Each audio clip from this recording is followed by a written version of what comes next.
Hey everybody, what's up and welcome back to today's video guys. And today guys, I'm going to be showing you how to take payments in Google Forms. This is a very simple thing to do, so make sure to watch this quick and easy video till the very end, follow my steps correctly so you can make sure this works the same for you and you can do this yourself.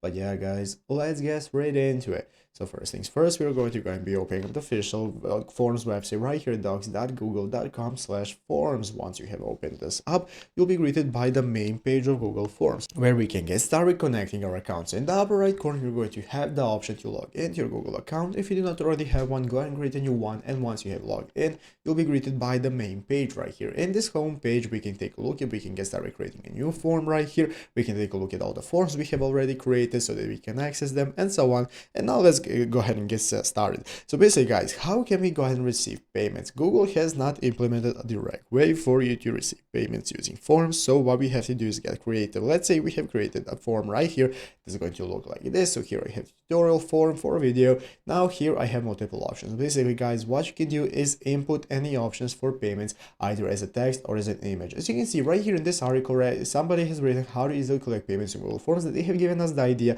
to create a QR code. We can create a QR code for payments that people can scan to be able to pay us and then add it as an image. As you can see here, right here at the right side, we can take a look at the option that says add image. That's going to enable us to add any image, so you can add the QR code using that option right there. If you do not want to use it that way, what you can do guys is you can go ahead and input something like your Cash App address or PayPal address in the text form right here so that people go ahead and take a look at it so they can know where they can send you money. But you can get creative, leave any of your payment links right here, but you cannot get paid directly using Google Forms. You have to get a bit creative. So it's easy as that. So I hope this video was helpful. If it was, make sure to leave a like, subscribe to the channel. So you thanks for watching.